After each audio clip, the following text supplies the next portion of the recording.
So we see climate change as one of the greatest challenges facing everyone in the world, but you see it really acutely in places like northern Kenya, where the impact of the drought with all the livestock dying and now with the floods on people's livelihoods has been absolutely enormous.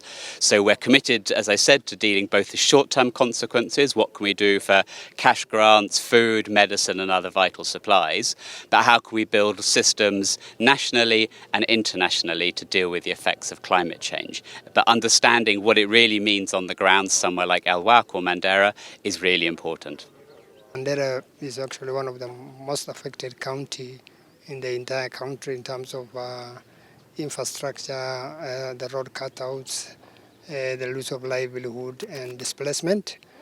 We have visited El Wak town. El Wak is the most affected actually town in Mandera. And overall, we have lost infrastructure, water infrastructure, especially the water supplies along our river. We have lost a total of almost 27 water supplies, all the way from border point 1 to Malkamari. Over 70 earth pans were partially or completely destroyed. Of course, institutions like hospitals, dispensaries, and learning institutions like primary schools and ECD centers were also badly affected. Our agricultural land, especially the areas along our river, are completely submerged. We have actually lost over 9,200 acres of farmland to the floods. That means a huge impact on the livelihood of the farmers, and overall about over 38,000 families or households were affected. Out of that, I think less than about 13,000 are completely displaced. Today, since 2011, we are also a center of conflict between the violent extremists and the good people. The fact that you have come from Somalia and you are seated here with us, we are discussing with you in front of the British ambassador and our governor, means that we are thinking about you.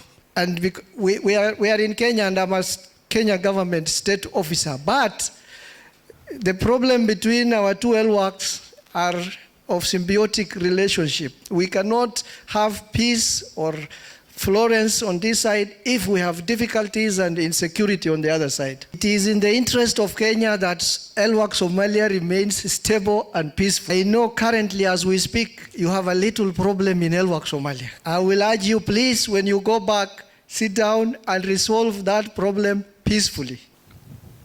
I would like also to thank our security team. They have been really very supportive. They have made sure that we live peace within our country and county.